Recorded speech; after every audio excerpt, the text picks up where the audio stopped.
pimpinan dan anggota Majelis Rakyat Papua memberikan apresiasi kehargaan kepada bapak-bapak narasumber yang datang mengisi di acara bimbingan teknis untuk pimpinan dan anggota Majelis Rakyat Papua di awal tahun 2020. Bimbingan teknis ini sangat penting dalam rangka Majelis Rakyat Papua melakukan tugas sebagai lembaga yang memproteksi kepentingan masyarakat, terutama masyarakat orang asli Papua.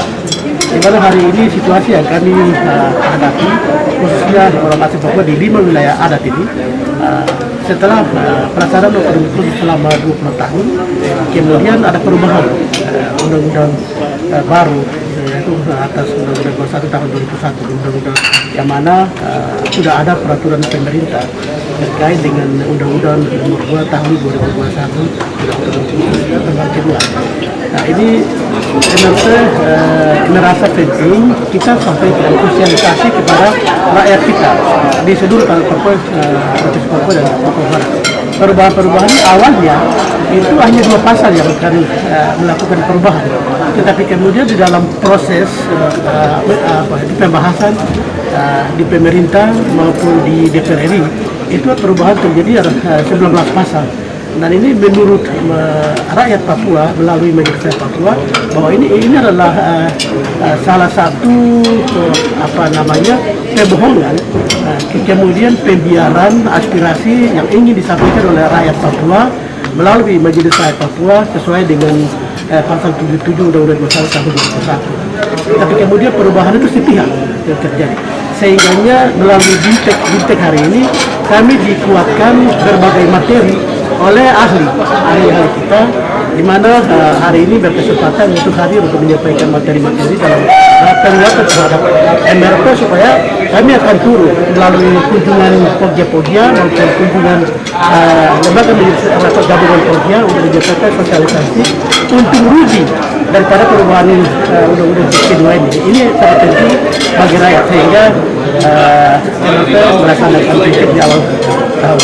Saya kontras, saya banyak terlibat dalam penelitian pelanggaran HAM, termasuk praktek bisnis dari tentara di Papua yang berhubungan dengan pelanggaran hak asasi manusia. Ketika di Amnesty pada 2018 saya mempublikasikan laporan tentang pembunuhan di luar hukum yang terjadi di Papua sejak tahun 2008 sampai tahun 2018. Ada 90-an orang Papua yang terbunuh dari 69 kasus pembunuhan di luar hukum. Saat ini Amnesty International sedang menyiapkan laporan penelitian terbaru yang akan dipublikasikan pada tanggal 20-an di bulan Februari ini. Laporan ini akan menyoroti salah satu wilayah Provinsi Papua, yaitu Intan Jaya, Kabupaten Intan Jaya, dengan meningkatnya kekerasan dan konflik di Intan Jaya, dan serta dampak dari eksplorasi tambang di Intan Jaya terhadap lingkungan, terhadap masyarakat adat, dan juga terhadap kondisi hak asasi manusia di Intan Jaya. Khusus pertemuan hari ini, atas nama Amnesty International, kami pernah mengingatkan kepada pemerintah untuk memastikan adanya partisipasi dan konsultasi dengan masyarakat adat di dalam mengajukan perubahan atas Undang-Undang Otonomi Khusus yang kedua kalinya. Dan kami melihat secara substansial banyak kecacatan material di dalam Undang-Undang Otonomi Khusus yang versi amandemen kedua. Pertama adalah dihilangkannya pasal Undang-Undang Otonomi Khusus tentang hak orang asli Papua untuk mendirikan partai lokal di Papua. Yang kedua adalah dihilangkannya hak Majelis Rakyat Papua, kewenangan Majelis Rakyat Papua untuk menentukan boleh tidaknya atau bisa tidaknya suatu provinsi dimekarkan wilayahnya, termasuk juga pemekaran tingkat kabupaten. Juga di dalam Undang-Undang Otonomi Khusus yang baru, kami melihat bahwa terjadi semacam pergeseran dari yang semula bersifat otonomi menjadi resentralisasi, yaitu kembalinya kekuasaan Jakarta atas pengelolaan pemerintahan Papua. Misalnya dengan pembentukan suatu badan khusus di bawah kantor wakil presiden atau di bawah wakil presiden, yang dalam pandangan kami justru menghilangkan otonomi orang asli Papua. Dalam hal ini Majelis Rakyat Papua, bahkan pada tingkat tertentu keseluruhan pemerintah provinsi Papua. Akibatnya ada apa?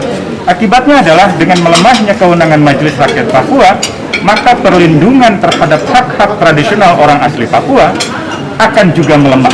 Padahal hak-hak orang asli Papua telah dijamin di dalam deklarasi PBB tentang perlindungan hak-hak masyarakat adat dan juga di dalam perjanjian internasional hak asasi manusia lainnya, termasuk dijamin di dalam 4 pasal di dalam Undang-Undang Dasar Negara Republik Indonesia, serta dijamin dalam peraturan perundang-undangan, mulai dari Undang-Undang Hak Asasi Manusia nomor 39 tahun 99, Undang-Undang Pokok Agraria tahun 1960, dan juga Undang-Undang nomor 21 tahun 2001 tentang otonomi khusus, yang saat ini banyak dilanggar dengan adanya norma baru, atau dilanggar dengan perubahan norma baru, atau dengan dihilangkannya norma lama, sehingga tidak ada lagi hal-hal yang sifatnya khusus dari Undang-Undang Otonomi Khusus untuk Papua. Dan saya kira selain pelanggaran hak asasi terhadap hak-hak budaya, hak-hak sosial dari masyarakat adat atau dari orang asli Papua, bukan mustahil pelanggaran hak asasi manusia dalam bentuk pembunuhan seperti yang terjadi pada Pendeta Yeremias, atau pembunuhan di luar hukum lainnya yang pernah terjadi di Papua akan kembali berulang. Seperti di Intan Jaya, ada belasan kasus pembunuhan di luar hukum dalam waktu terakhir. Dan sekarang pemerintah sedang mengupayakan adanya eksplorasi tambang di Kabupaten Intan Jaya. Dalam pandangan Amnesty, pemerintah wajib memperoleh semacam persetujuan sebelumnya yang didasarkan pada kehendak bebas dari masyarakat adat Papua. Jadi dalam hukum internasional atau dalam prinsip internasional disebut sebagai free and prior informed consent. Jadi persetujuan yang diberikan oleh masyarakat adat Papua harus ada, dan persetujuan itu harus diperoleh oleh pemerintah Papua, diperoleh oleh pemerintah Jakarta, dengan terlebih dahulu menjelaskan kalau tambang itu dilakukan, maka akan terjadi kerusakan lingkungan, akan terjadi semacam pemindahan penduduk, akan terjadi hal-hal yang mungkin harus disampaikan secara jujur kepada orang asli Papua, khususnya di Intan Jaya, apakah mereka kemudian setuju. Nah, persetujuan semacam itu yang saya kira salah satunya diwakili oleh MRP atau representasi kultural orang asli Papua yang dimandatkan oleh Undang-Undang Otonomi Khusus, tapi kewenangan-kewenangannya saat ini justru dilemahkan, dan saya kira, saya juga berharap bahwa pemerintah Jakarta, Presiden Jokowi, juga Wakil Presiden Ma'ruf Amin untuk menunda sementara penerbitan peraturan-peraturan pemerintah yang merupakan peraturan pelaksanaan dari Undang-Undang Amandemen Kedua Otonomi Khusus. Kenapa harus ditunda?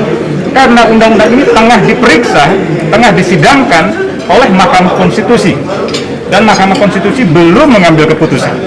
Dengan kata lain, kalau keputusan Mahkamah Konstitusi katakanlah menyatakan undang-undang ini inkonstitusional, atau menyatakan sebagian pasal-pasal undang-undang ini melanggar norma-norma konstitusi, maka sebenarnya akan ada pelanggaran tambahan dengan adanya peraturan-peraturan pemerintah itu. Jadi sebaiknya tidak ada peraturan pemerintah terlebih dahulu, meskipun sudah ada satu yang kalau tidak salah peraturan pemerintah nomor 106 tahun 2021.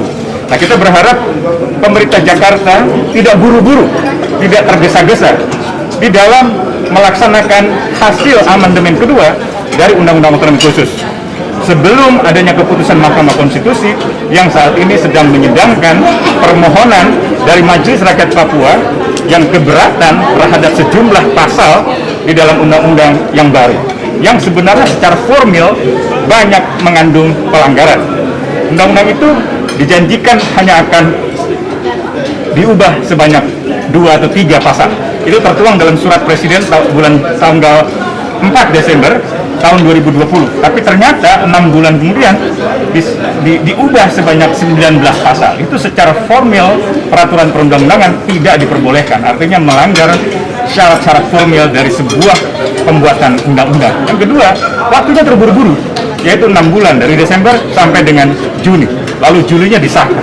Yang ketiga, dari segi waktu dan segi wilayah, tidak ada konsultasi yang meluas, tidak ada partisipasi yang bermakna dengan masyarakat di Papua.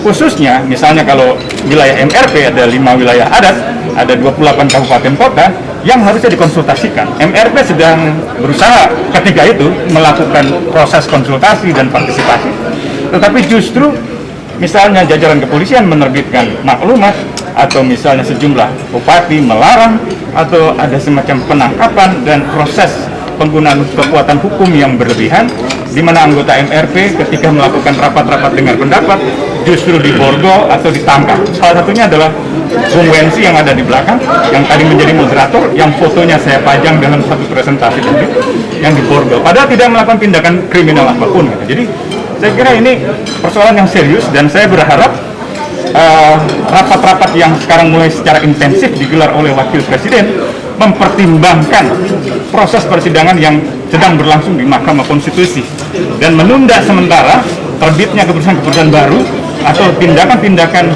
yang hendak dilakukan seperti pemekaran wilayah berdasarkan Undang-Undang Otsus Amandemen Kedua yang sebenarnya banyak mengandung masalah syarat formal, artinya mengandung cacat formal prosedural dan mengandung cacat material substansial gitu. Jadi isinya bermasalah, prosesnya juga bermasalah. Jadi karena itu saya kira sekali lagi kita mendesak pemerintah di Jakarta untuk menghormati proses persidangan di Mahkamah Konstitusi sampai adanya keputusan dalam waktu 2-3 bulan mendatang. Rakyat Papua dalam memberi persetujuan tentang pemekaran wilayah dikembalikan, yaitu pemekaran wilayah wajib mendapat, maksud saya segala upaya untuk memekarkan wilayah di Papua itu wajib mendapatkan persetujuan dari MRP. Kalau tidak ada persetujuan dari MRP, maka pemekaran wilayah itu tidak boleh dilakukan. Undang-undangnya mengatakan demikian. Dan alasan yang kedua adalah karena MRP merupakan representasi kultural orang Papua. Dalam Undang-Undang Otsus bab 5 dikatakan MRP adalah representasi kultural orang Papua yang punya wewenang untuk melindungi hak-hak orang asli Papua. Jadi kalau proses formalnya itu tidak dipenuhi, berarti pemekaran wilayah itu bisa berakibat pada terlanggarnya hak-hak orang asli Papua. Gitu. Jadi saya kira kewenangan itu harus dikembalikan dengan proses di Mahkamah Konstitusi.